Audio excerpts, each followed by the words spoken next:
Hello, good afternoon, and welcome to today's edition of the Afternoon Edition. My name is Isa Nu. Today we shall be focusing on issues that pertains to the use of artificial intelligence in Nigeria, most especially how it affects the emerging market within the country. And definitely, these are core issues. So at its simplest form, artificial intelligence is a field which combines computer science and robust data sets to enable problem solving it.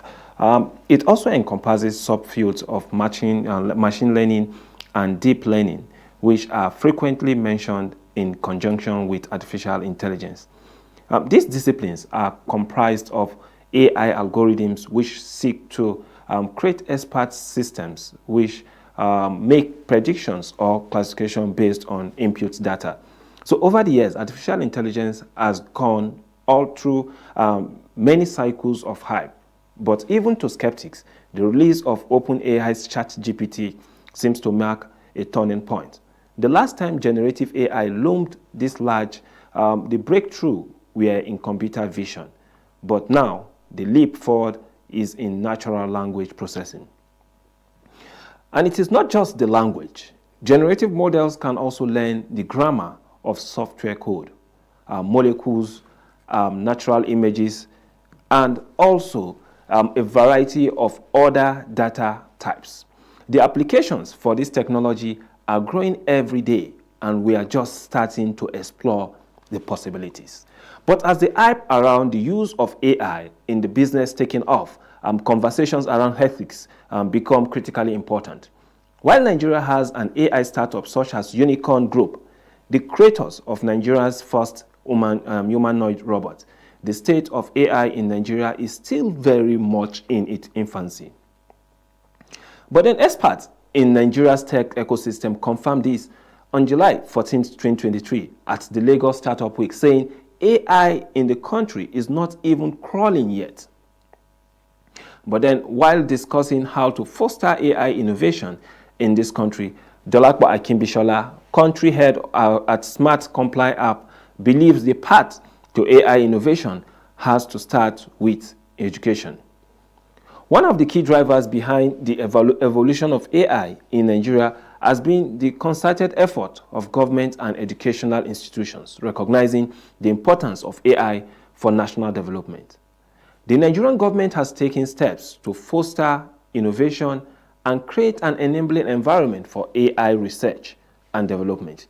Initiatives such as the National Center for Artificial Intelligence and Robotics have been established to provide support and resources for AI-driven projects. Simultaneously, universities and research institutions have been at the forefront of AI education and research. Institutions like the African University of Science and Technology, of the Covenant University, and Ahmadu Bello University, AI-focused departments are being created in these places, nurturing a generation of AI talent. These educational initiatives have played a crucial role in building a strong foundation for AI expertise in Nigeria. In recent years, Nigerian startups have also emerged as key players in the AI landscape. These innovative companies are leveraging on AI technologies to tackle various challenges faced by the country. From healthcare to agriculture, startups are developing AI-powered solutions that optimize processes, improve efficiency, and enhance decision-making. For example, AI-powered diagnostic tools are being developed to provide affordable and accessible healthcare services to remote areas. To further have a major conversation on this, we'll be joining an IT professional in person of Mustafa Saliu Umar, who is an IT professional based in Kano. Will be telling us more about the impact AI will have in the emerging market here in Nigeria. So let's go for this break, and when we return, we start up with the conversation.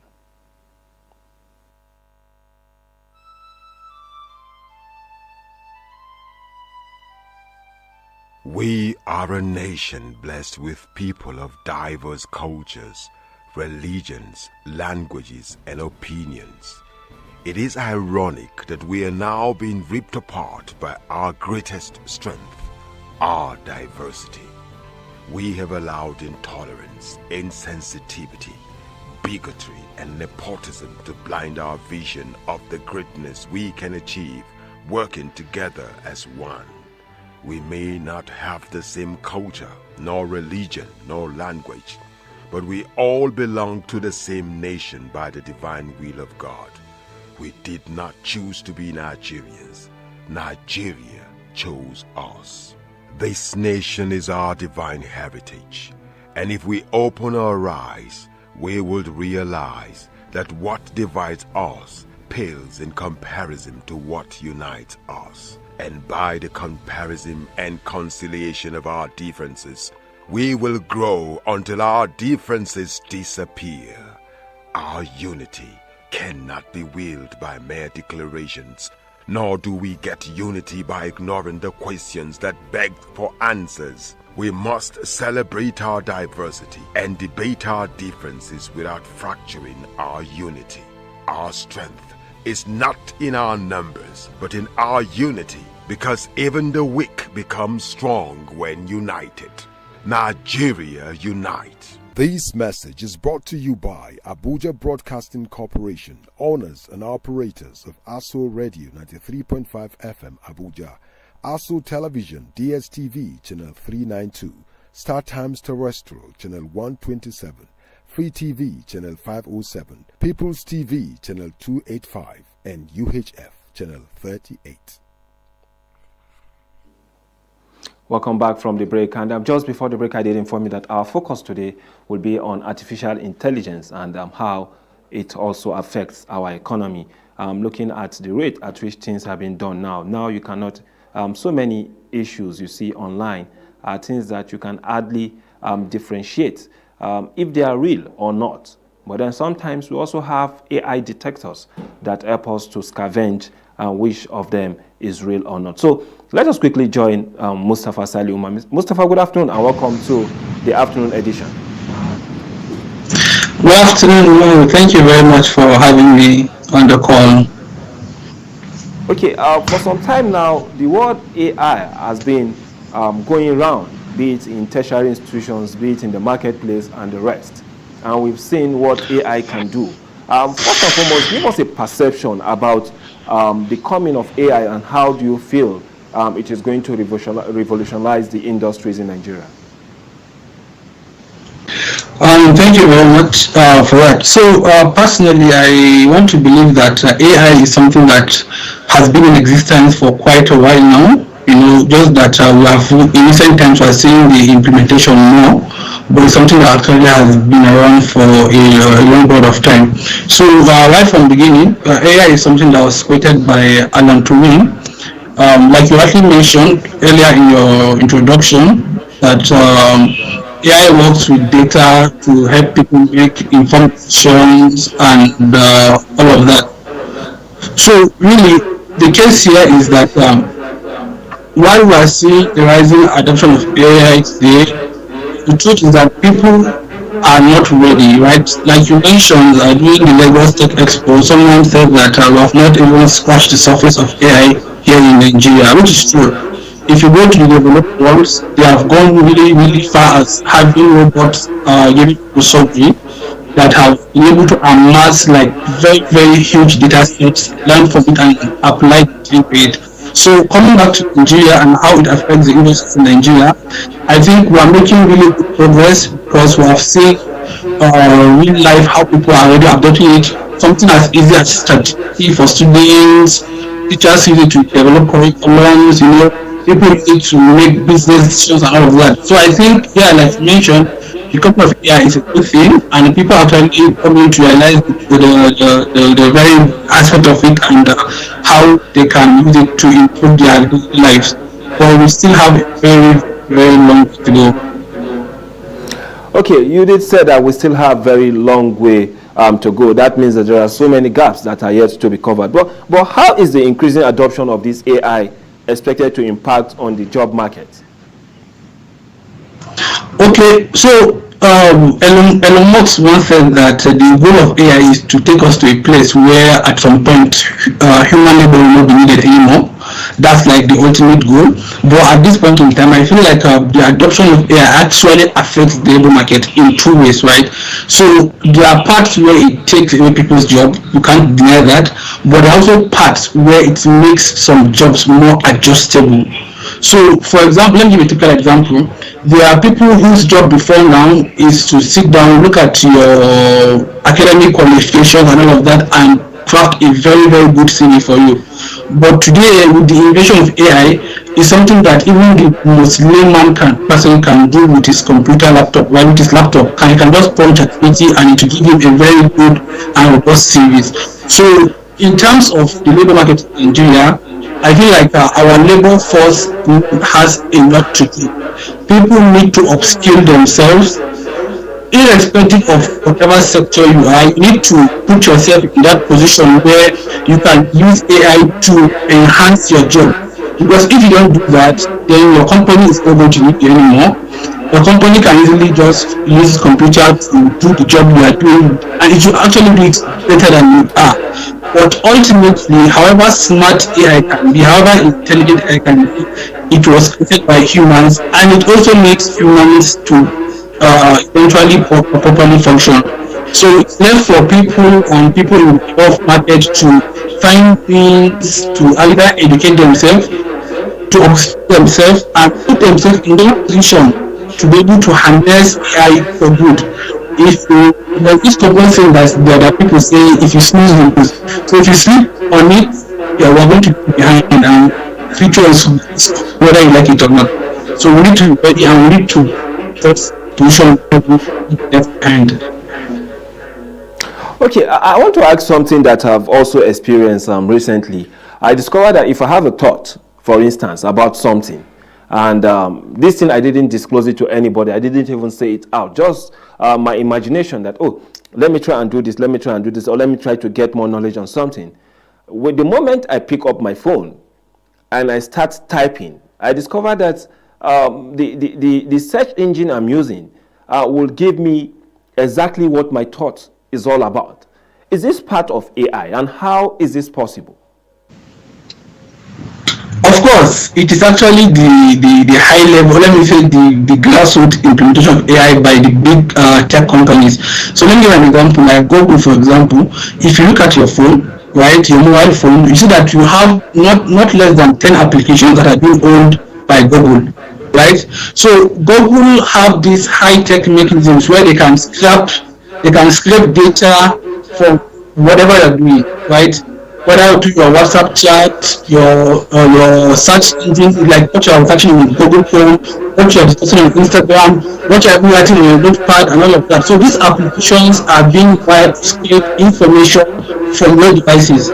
So with machine learning, I mentioned deep learning earlier, there's this automated process where you're able to predict and understand what you're thinking and even recommend it. So that is why that people pay, what do you call it? Once you start thinking about applying for scholarship to go, once you're thinking of buying a new clothes, so you know if you're on Instagram and are seeing people's content around what you're thinking. But that is what that's part of what we call SEO also from the business perspective. But eventually these big tech companies have been able to properly put AI and machine learning in good practice, and they are making huge amount of money from it, because all these businesses that pay ads, promotion on Facebook, on Twitter, and all that, these are the benefits that they eventually get. So once I think of something, I see a page of somebody who has paid me to Facebook to advertise their product, to reach out to me directly. So yes, that is actually a very, very like clear and realistic input AI learning. Okay. What do you think are the potential advantages and disadvantages of AI to the Nigerian labor market? Well, the effect is multifaceted. It depends on where you're looking at, right? So for the normal person looking for jobs, right, it can have like a disadvantage, because if you have a background that you're not skilled with AI and all of that, it's going to be difficult for you to break into the labor market, because companies now need people who are not just skilled technically in what they do, but they can also find means to apply technologically tools to them, tools like AI, machine learning, and all of that. So for that, it's kind of like a situation. Or looking at it from an employee's perspective, AI is actually a very, very good thing because number one, it helps with process optimization. It helps with you don't need people to do repetitive tasks, right? Automation of things, and also there's this elimination of human errors. So give an example, if you are a lecturer in school and all of that, you review people's paper, with AI you can easily review it with 100% accuracy. While as a human being you have the propensity to make errors. So I feel like if you look at it from the labor market, particularly in Nigeria, I think that AI can create opportunities, so take away opportunities for people. It depends on where you're standing and how you're looking at it. Okay, so many have also complained because now we have generative AI. Most of the times when you prompt them, they give you what you want. At some point, even in the academic institutions, some lecturers have also raised concerns with respect to how students now report or let me say answer their questions or create avenue for them to have fruitful discussions. They go into AI, search for what they want, get what they want, and then they just pour it. And they said this has further helped to make the student very lazy academically, which I believe is one of the disadvantages. But how can the student dimension be cared for in this particular perspective, whereby the student will use it for something good instead of trying to make sure that, yes, they only use it to make their life, yes, it is good, you make your life easy, but the rudimentary aspect of training yourself, getting the skills and everything, they skip it. They just go directly and then they provide you with the answer. No learning format and the rest of it like that. Okay, I think from this is where the issue of ethical AI comes into play, where people use AI in a very ethical manner. So actually, for students, like you mentioned, AI makes life much easier for them because since they need to call their brain and think about, they can easily get it online and they can actually get the better version of it, right? So I feel like for lecturers in universities and high institutions, they should actually encourage students AI, right? But on their own end, there are also AI tools they can use to ensure that these students are being checked, right? We have tools that direct for intelligence. We have tools that check for AI content. So for students, for example, our best students to actually use it, but use it sensibly, right? So whatever you give AI is back. If you prompt AI, it gives you answer based on what you prompt, right?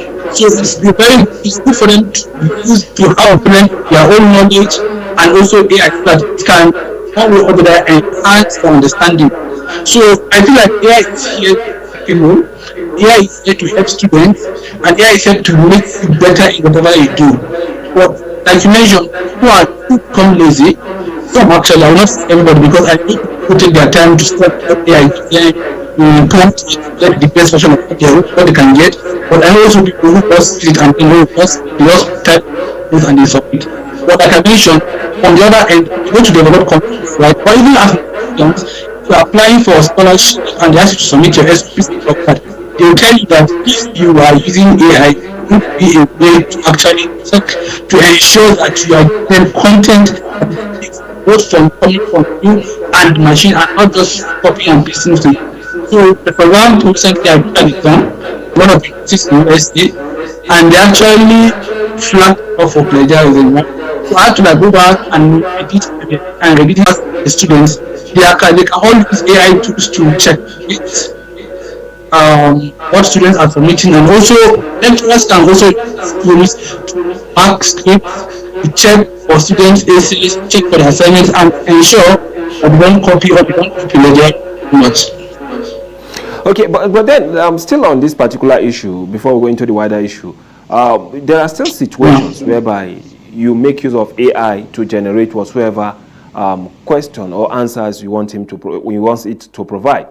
And there's also another aspect of probably maybe you are using Chat GPT as an AI format for you to get whatsoever you want on air. Then there's also that other AI that is there to make it look as if it is not AI. So in short, they call that, I think, detect AI. So if that one can help you to screen out in such a way that other persons will not know that you are using AI. At the end of the day, you yourself, you know you are using AI. So at what point can we have that balance where we can say that, okay, yes, now we have this script is AI written and the other one is not AI written? Well, yeah, like you mentioned, that's actually true and a conundrum. Yeah, I can hear you. Can you hear me? Okay, please, you can go ahead with the answer, please. Yeah, so I said that's actually one conversation that is ongoing, and it's a conundrum, particularly in the education sector. But like I mentioned, if you go to universities that are medically advanced, they have tools that you cannot reach. Like I know you mentioned there are also AI that can make work look like it's no AI, but there are also AI tools that are not, they cannot be breached, right? Because like I said, we have plagiarism checkers, and these checkers are of different grades and capacities, right? We have checkers that you can see some are free, some are not free, and all of that. But eventually, one thing I feel that can be done, particularly in our Nigerian universities, there can be a way that you can ask students to defend what their submissions, right? So if you're not going to be too lazy as a lecturer, if students submit their essays and all of that, you can also find your time, go through it. So the truth is, if you are conversant with AI, once you see an AI submitted, I'm sure you can understand AI. But when it is coming from students that you are teaching, right? As a teacher, you should need to understand the capacity of the students. So once you know that and use these tools, I'm very sure students can easily flag off what is AI is and what is not AI. And like I mentioned, the whole point is to understand the degree to which students use AI. So we're not saying that they cannot content that's not derivative of AI, but you should say, okay, this is the degree to which they use it. They use it 100%, they use it 50%, 70%, depending. So while you are encouraging them to use it, you can also make sure that you put those things in check to ensure eventually they have the blend of their natural intelligence and the artificial intelligence. Okay, I'm still on this matter, and how can Nigerian workforce, for instance, now, when you are used to every administrative process being manual, and then now you at the point we have the IT evolution in Nigeria. Now we're having an advanced IT. For me, this I feel is an advanced IT because it's artificial intelligence. So now that we're having artificial intelligence, how can the Nigerian workforce adapt to this new system? Well, I think that's a very good, it's a very quick answer. It's really by training, right? So things come, the world is moving technologically. So for every technology that comes, you have to train people for it, right? So I know workforces, work organizations actually organize training sessions for their staffs to teach them how to use these AI tools, right? So the good thing with AI is that the implementation of it eventually is not difficult. You don't have to type any code, you don't have to do any back-end work. It's just for you to have. So let me give you an example, like tools like Jira, Asana that are used for project management. I think that are very, very visual. It's not too sophisticated for you to use. If you go to sectors like finance, healthcare, and all of that, are not technical, or if you go to like management tools, all of that, I think that can easily be taught to people and then they can use it. So I feel like for Nigerian workforce, companies, industries, government officials, government partners can find ways to, whenever they adopt an AI tool, they have to actually train the personnel in charge how to use it efficiently. And I think that is something that is happening very well in Nigeria because I've gone to workplaces where they use a lot of these tools and people are very, very able to easily adapt to it. So these are things that you just have to either type English or pick a button or put a picture or put a video and all of that. So I feel in that aspect it's not really a very thing. Okay, quickly, looking at the rate at which things is moving fast, or let me say things are moving fast, you get to know that there are so many things that are coming into our system, most especially the Nigerian market today. And you look quickly, how can we upscale ourselves with respect to all these? Because sometimes you don't even have the favorable conditions, you don't have good internet. Our internet penetration till this moment is still a bit low. You get it mainly in urban centers and the rest. But then if you go deep down the rural areas, you still have minute service in those particular places. And at the same time, again, how are they even aware that yes, we have technology like this that can help their life better? Well, these challenges you mentioned, but they are infrastructural challenges, and they are challenges that actually have been there even before the coming of AI into Nigeria and all of that. So I think, yeah, it's still an ongoing challenge, but I feel like people have been able to find means around it, because even if you go to the most rural areas today, you find people using handsets, right? You find people with means of communication and all of that. So I feel like with this regard, the government needs to do more. Private sector also needs to do more. I'll give an example. For example, there's a startup called Schooler. So what Schooler does, it empowers students, like teachers in secondary schools, to create teaching content with AI. So this AI generates text, generates pictures, generates videos, and all of that. So companies should actually invest money in ensuring that they research, find these tools, and find ways to optimize in their respective places. But the truth is, if there is no infrastructure in place to support these AIs, I'm telling you, it's going to be difficult for them to use or use this eventually, because AI, machine learning, all these are things that work on network. They mostly work online, not offline. So if the infrastructure to check these things to them online does not exist, it's going to be difficult. But I feel like, let's look at the urban areas today. We don't have that problem. And I also want to believe that a lot of organizations actually have been able to adopt it. Our universities, well, some universities have actually been able to adopt it faster than others, but eventually they'll catch up. But I guarantee you, from the students' parts, they've far gone ahead to adopt it. People in business have also been able to adopt it like scenes, because they use these tools to analyze data, to make better business decisions, to automate their processes, to make sure that all small tasks are being taken care of and all of that. So I feel like that aspect have gone far a bit, but like I said, there's still work to do. Okay, thank you, Mustafa Omar. We'll be going on a very short break, and I'll expect you to still be there so that we can continue the conversation just after this break. When we return, we'll call you up and then we'll continue the conversation.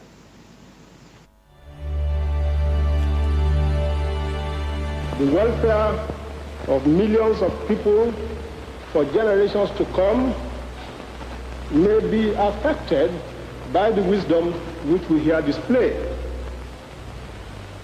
If Nigerian leaders and our British partners are to prove themselves worthy of their trust, now is the time for us solemnly and truly to dedicate ourselves to seeking the greatest good of the greatest number of our people in Nigeria. Independence for Nigeria in 1960 is imperative. But independence for Nigeria as a corporate entity is not enough. The peoples of Nigeria must at the same time be guaranteed their freedom. We must ensure that in an independent Nigeria, individual citizens throughout the land enjoy liberty, human dignity, and equality under the law. There must be one Nigeria with one constitution and one law for all.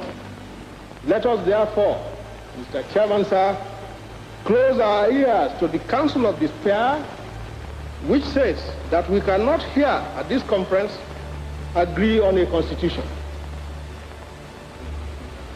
If there's any doubt among us as to what should be written into the constitution, let us, as Democrats that we profess ourselves to be, refer such problems, as the goal has done recently, to the people whom we profess to represent, either just before or at the federal elections late in 1959.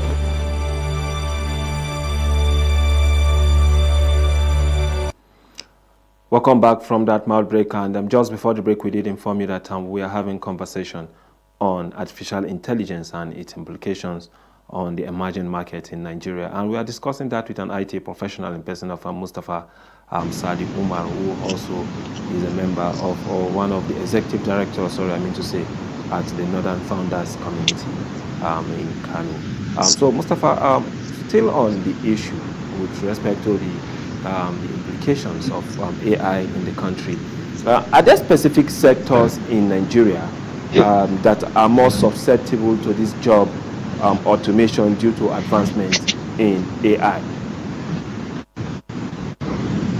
Thank you very much. Yes, actually, there are sectors that have been able to adopt AI much better than others. So, an example is the banking and finance. Right, and one very good application of it in that sector is issue of credit scoring. So for banks are now able to ascertain who is credit worthy or not credit worthy by having some data about their customers. So if a bank can have, like for example, let me give an example. You can have access to know how much you will charge your phone daily, what your income is, how many people are taking care of your family, and all of that, even on location sometimes. So with this little data put together, and if they use machine learning to learn from it and all of that, they can easily predict, okay, this person is credit worthy or not. That is one sector that I have been able to adopt AI much faster than others. Another sector is the health sector, where we have automated processes right from fee payment and all of that. Can you hear me? Yes, I can hear you very loud and clear. Okay, yeah, thank you. So the other sector is also the education sector, like I mentioned earlier, which we all know has been able to adopt the AI and all of that. Then we also have agriculture, sales and marketing, product management, and a host of others. Yeah, but the major ones that I can come to my head right now is banking, finance, health, sales and marketing. Okay, now that we are having issues of insecurity in some part of the country, how can Nigerian security system structure adopt AI to further enhance their work? I think AI can actually go a very long way in trying to curb or prevent insecurity from happening, right? So the whole point of AI and machine learning is to have data of previous occurrence of anything, learn from it, and also predict that, okay, is this going to happen or not, right? So if we have one of the problems again for Nigeria, which I'm going to mention after now, is that we have issue with acquiring the correct data, because AI works with data. So if you're not able to have the accurate data, you cannot really be able to build or sustain AI systems properly. So if you look at what's happening in Nigeria today, you have issues of incident kidnapping and all of that.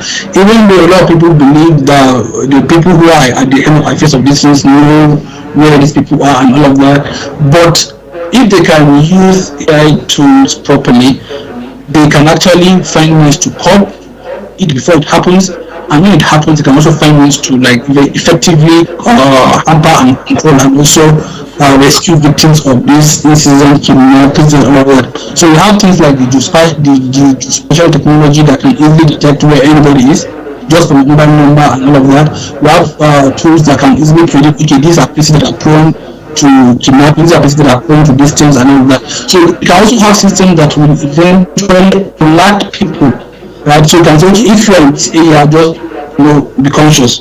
If you are in this area, be conscious. So for visitors that are coming, so for example, if I'm coming to a location today and I don't know what's happening there, they can also be systems that will tell me, okay, look, this area particularly is actually very prone to this, so I should be careful with what I'm doing. So I feel like our security operatives should invest money in research, to invest money in actually acquiring some of these technological tools. I'm sure they have it. I don't know what's the challenge, but I'm sure they have it, because I want to believe these are things that have already been thought of. And if you look at what other developing countries are doing, like they've gone as far as even creating a pigeon, right? A pigeon that can easily be sent to anywhere in the world to get information, process information, send it back, and then also give the pigeon order to do certain things. This is how far other countries have gone with regards to using AI to actually beef up security and also get intelligence report from people. So I want to believe it's something that can be done, and I'm also using this opportunity to urge the agencies to actually look at these things and make sure they use it to fight these things. So you can even see we have issues of robotics, right? Where you can, instead of putting our personnel in harm's way, you can easily use a robot to go fetch information, also even take actions and all of that. So these are things that can be done, and I hope we see that in the near future. Okay, what role do you think the Nigerian government will need to play in mitigating the potential job loss that could arise as a result of AI? Well, I feel that currently there's this current initiative by the Minister of Communications and Digital Economy about training 3 million Nigerian talents and all of that. So that's one step in the right direction. So like I mentioned earlier, one of the major things that needs to be done is that upskilling, right? People need to be trained. People need to be put in that position to be ready to use this tool, or to be able to implement these things in their workplace, or be able to, because these tools are there. We have them in thousands. We have thousands of AI tools that you can use to make your work, your job, whatever you're doing much easy today. So we have to be able to train our people to be able to do this. So I feel like that actually alone, if our youth, because I've seen the data around it and mostly people have applied our youth. So if our youth are able to learn these skills, be able to implement it, and then when they're out there looking for jobs, they already have these skills, I think it's going to put them in very, very good and pro position to be able to actually get these jobs. But like I said, more needs to be done. Not just training them, but also finding ways to ensure that they are able to implement what they learn, right? And also government institutions who have the responsibility, for example, agencies like NITDA, agencies like NIIT, agencies like the ministry, should actually put in more effort to see that they train these people. So we have this issue of sometimes to outsource these jobs because we feel like our people are not well equipped, right? But whoever is coming to do this job has been trained somewhere by someone. So why not train our own people, put these resources to see that we train our people to make them, to skill them up to do these works themselves. So I feel like the government have been doing good, but like I said, as always, there's always more to be done. So do you really see AI shaping the labor market with respect to the kind of skills the Nigerian youth or employees will need in terms of getting placements at any part of in any part of the industry that we have in the country? Yes, it definitely would, because if I have a company and I'm hiring someone for, let's say, an administrative secretary role, and I have two people, one that can use something as simple as ChatGPT to prompt, to get to type, to print, to type letters, prompt to draft some things, I will easily pick that person over someone that does not have that skill, even if that person is more qualified, because these things has made jobs easier, more effective, more efficient, and more accurate, right? So we need this. In fact, it's going to go without saying that these skills are going to be needed in the future.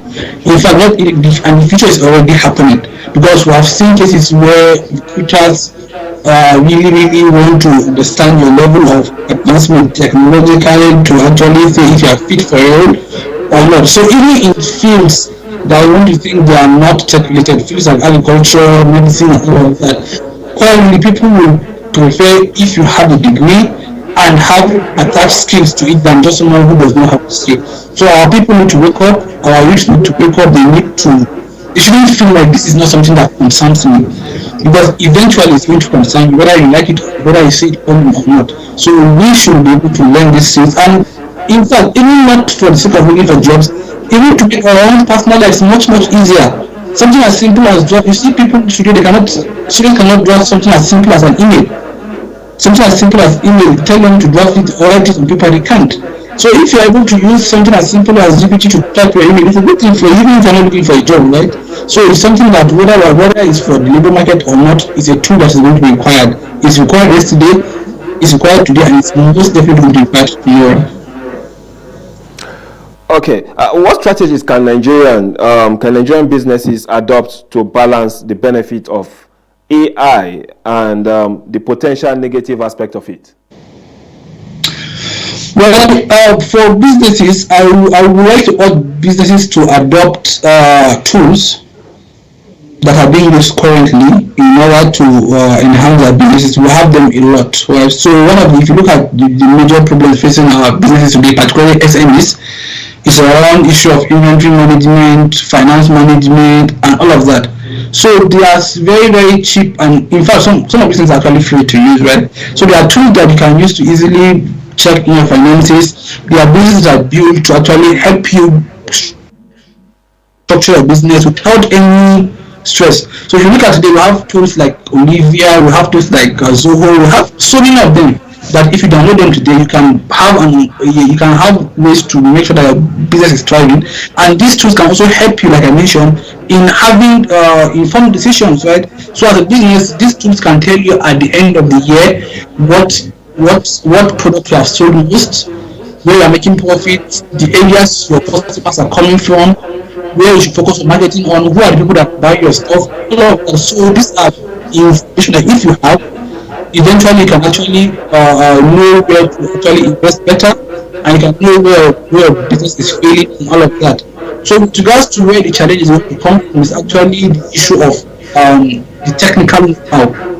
But so, for example, now the common trader in the market might not be able to use these tools because they've grown to accustomed to the traditional way of business. So it comes back to what this issue of sensitization and education. We need to sensitize, we need to educate, and also need to build these tools as simple as possible for the layman to be able to use. It's something I feel a lot of people have actually been doing already. Okay, I just have two questions before we round up. The second, before the last, is as an expert in this particular field, what do you think is the future of work in Nigeria with respect to the integration of AI into industries? Well, going forward, we're going to see a lot of automations, right? We're going to see a lot of automation. A very good example is take for example a supermarket, right? Before now, you have people who will go and check the counter to see what is there, what is not there, what is left, how many. But with tools like this, you can easily, without anybody, you can detect with your simple camera in the store and all of that. You can easily detect a product that is not selling, one that is selling, how many. They can do a proper inventory, which again, like I mentioned, has taken away somebody's job, right? So we are going to see a lot of automation. Seriously, we are going to see like a lot of it, and we need to be ready for it, whether we like it or not. People are going to buy it, people are going to adopt it in the future, and if we don't put ourselves in positions to actually be able to assist ourselves with this automation, it's going to be a challenge for us in the future. So one thing that, like I mentioned, we're going to see a lot in the future is automation of processes. Also going to see more of robotics, right? We're already seeing virtual on our way, right? Where you can have somebody in Lagos putting somebody in that reality. So a lot is coming, and we have to. Okay, lastly, just in 30 seconds, if you can just help us to round it up with this. What would be your major advice now to the young seekers, those who want to seek for better life, with respect to the advent of AI? Well, I would say they should embrace it, they should welcome it, they should learn it, and they should be able to use it in their daily lives. But on the other hand, they should also be very, very careful to ensure they use AI ethically, because while it has its host of advantages, it also has certain things that are disadvantages, and if not taken care of, it can eventually be a downfall to them. But on looking at the bigger picture, I would advise our people to use it, I advise parents to introduce their kids to these tools right from when they are growing up, and also introduce them to how they should be able to do it properly. If they can't on their own, we have schools today that teach AI easily to treat problems. They should go to enroll deep in those schools. They are going to make their life better right from day one, and they are also going to make them think smarter, work smarter, and actually eventually have more smarter outputs in life. Okay, thank you so much, Mustafa Sali Umar. Just on a lighter mode, recently I heard a man who thought he would get married. Okay, he was sent a picture of a lady who he intends to get married to, and unfortunately for him, what he saw was a generated picture of that lady. So it's like comparing what you ordered versus what you have on ground. So it's likely to arise as a result of AI. But then still, we will definitely make use of this opportunity to upscale ourselves so that we can always fit into the society for the better. Thank you so much, Mustafa Sadi Umar, for joining us from your location. So this is how far we can go today on the program, the afternoon edition. My name is Isa Nuo. We've been discussing issues that pertains to artificial intelligence and its implication to the Nigerian emerging market. And we hope you've listened very well from the mouth of a professional in that particular field who has given us the best when it comes to issues that has to do with IT. So my name is Isa Nuo. Have a wonderful day and stay blessed.